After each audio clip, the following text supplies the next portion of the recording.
Ito ngayong araw na sasamahan muli natin may pa-check up si Tatay Danilo, ang mag-asawang matanda sa gitna ng kagubatan. Halos nga si Nanay Elsa na lang ang umaalalay sa kanyang asawa at sa kadahilan ng hindi na ito nakakatayo. Sa follow-up check-up nga ay may suggestion si Doc na gagawin, pero ang katanungan, may pag-asa pa kayo makalakad si Tatay Danilo?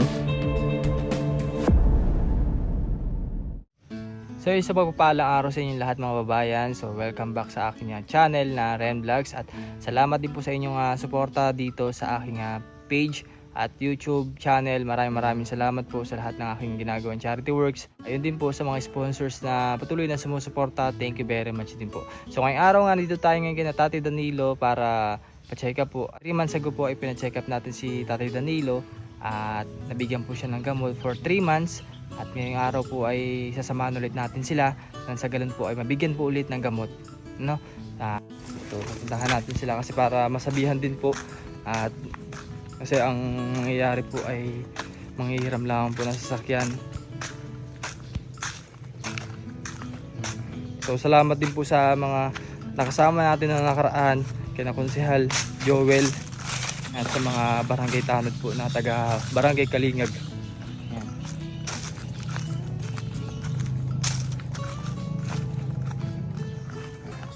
Kanilang tahanan din at sila lang talaga yung tao dito. Nay!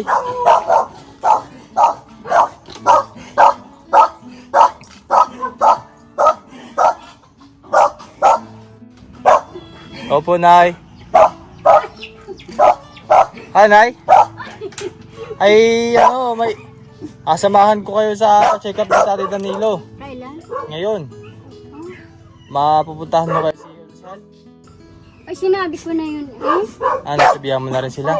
Oo. Ano Ay, sabi sabi mo? ko tatawag sa iyo si Hindi ko tawagan. Wala pa akong load. Yung number ka na? Wala pa, hindi ko pa kukuha yung aking Ay, ganito na lang. Puntahan na lang si Konsehal para masabihan po na may check up ngayon si Tatay Danilo. Alam mo bang bahay nun? Malayo-layo pa. At ayun na nga po, pupuntahan na lang namin si Konsehal para ma-assist din po si Nanay Elsa dito. Kasi wala naman po ibang tutulong din. So, at di ko rin natawagan si Konsehal dahil po ay wala rin naman akong load. Hindi na ako nakapagpa-load.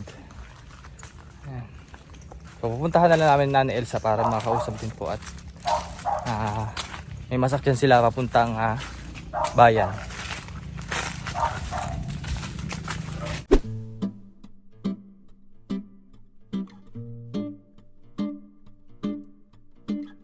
So yan, dito na kami sa lugar ni Konsehal. Napakaliit ng dinaanan ko.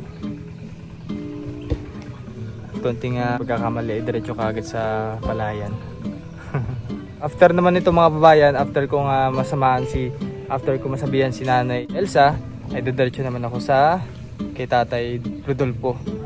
Kasi may bibigay tayo dito na mahalaga para sa kanyang pagtatanim doon sa bukid. Ayan. So meron tayong dadalhin sa kanya. At abangan nyo na rin po yung vlog ko doon kay Tatay Rodolfo, yung nag-iisa po sa kagubatan. So napakaraming lakad natin ngayon, pero masaya ako kasi nakakapagbigay tayo ng ganito at nakakatulong tayo sa kapwa. At after 2 hours nga ay nadala na natin si Tatay Danilo sa clinic. Ayan, so mga babayan, at dito na si Nanay Elsa sa clinic. So hindi lang po kami nagpapa-check up. Ano Nanay? Kamusta ang biyahe? Ayos naman. Ayan, si Tatay, papa-check up na naman oh. Mabibigyan ulit kayo ng gamot. Gamot!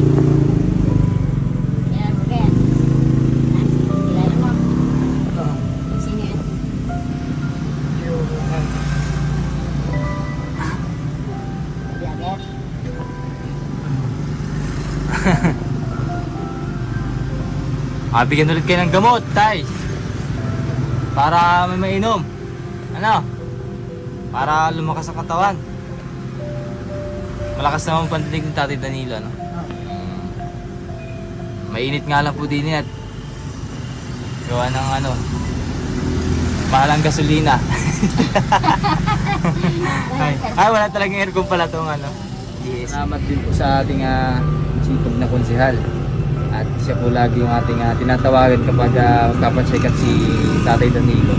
Ayan.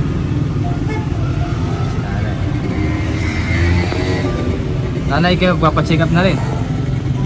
Magpapacheck up na rin kayo. Ha? Masakit ang lagi na masakit.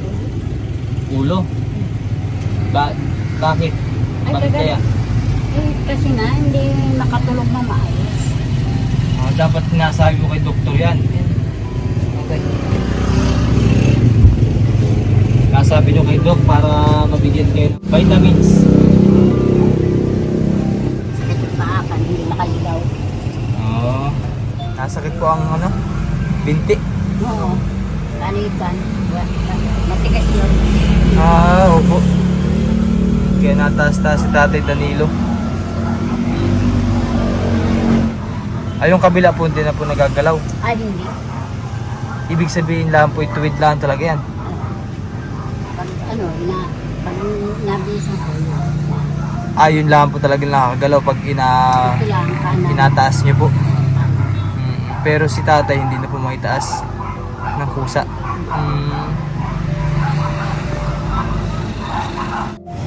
Iniinom pa kang sakay. Yan. Ano? Yan. Kasi nahihirapan si Tatay. Sakto nata. Kaya Matigas kasi yung ano. po, matigas po kasi yung stretcher. Oo. So kasi ngayon nag-aantay lang po kami kay Doc. Dahil mag-rounds lang po. Wala pa dito. So konti lang namang antay para ma-check up si Tatay. So alas 4 na din, alas 5. Time na bago ako pumunta sa inyo, makilala kayo. Ilang beses nagpapa-check up si Tatay. Isang beses lang. Pero Sa isang barangay. beses sa barangay. Libre check up. Oo. Nas niya nasundan.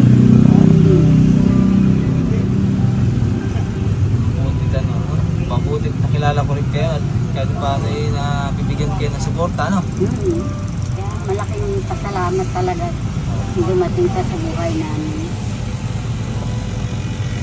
Basta kaya natin ay suportahan po, ano? At may mga tao rin naman na nagbibigay sa inyo. Ayun, dumating na po si Doc. Nandiyan na po si Doc. At mag-check up na. So dito na lang po sine-check up si Tatay Danilo dahil hindi na po kayang ipasok sa loob. So si Doc na lang po na mag-a-adjust.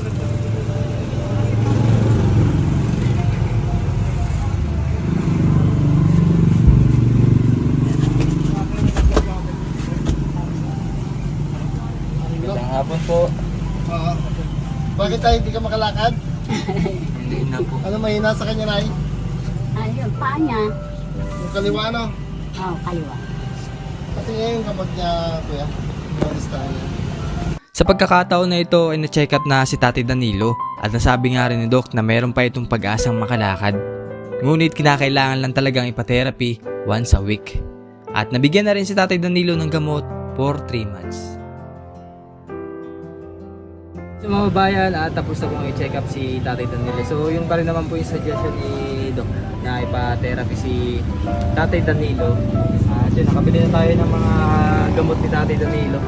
Ayan, so yun nga po pala yung kay Ma'am Monica na binigay po 1,000 ay sinama po muna natin sa gamot na binili kanina. So yun, doon po muna tayo bumawas ng 500 at kay Ma'am Betty na budget po. Ayan. Bigay ko na lang sa iyo yung so yung pinapabot ni Ma'am Monica po na 1,000 ay 500 na lang po sinama ko dun sa gamot ni Tatay Danilo. Ano ito? Buhay ko ng 500. Kunin mo 500. At yung 500 naman dyan ay panggasolina po ninyo ni konsehal. Ayan, nanay, ito. So hindi naman natin nabili po lahat yung yung gamot. Yung iba ay parang yung isa lamang po ang di kompleto. Oo nga. Ang nabili lamang po dun sa isa ay nasa 30 pieces lang po kasi kinulang din po yung yung clinic. So next time na lamang po siguro makakabili tayo niyan, no? Opo. Yan, ito nanay, oh. Ayan, At yun nga po, after 3 months, ay may request naman din si Doc na gagawin na laboratory. At yan po yung gagawin para kay Tatay Danilo sa... After 3 months. Nanay, anong mensahe niyo po, Nanay? Salamat po sa nagpa-check up sa darling ko. Nawa po ay pagpalain kayo ng Diyos na habaan pa ng buhay at bigyan pa kayo ng maraming darating na biyaya. Marami pa pong matulungan kayo. Hindi lang kami. Sana ay iligtas po kayo sa lahat ng kapamakan. Uwi ng karamdaman. Salamat po ng marami. Kami po ay natutulungan. Salamat po. Ayan, so Nanay at ako'y hindi na muna sasama sa inyo. At diretso uwi na rin naman ako. At kayo naman ay service din naman. So ingat po kayo. Ay Tatay, ingat po, bye-bye.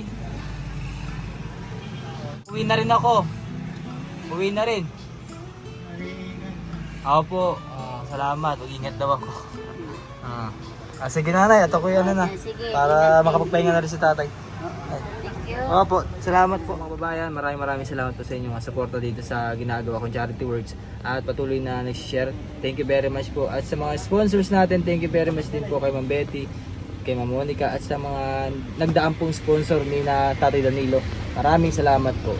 At huwag niyo pong kalimutan i-subscribe ang ating YouTube channel at Facebook page. Maraming salamat po. See you in my next vlog mga babayan. At hanggang din na lang muna update natin kay Tatay Danilo at kay Nanay Elsa. Bye-bye na tayo, bye-bye. Bye-bye. Bye-bye. Love you. So thank you rin po kay Konsehal Joel at sa kasama ni Konsehal. Thank you po.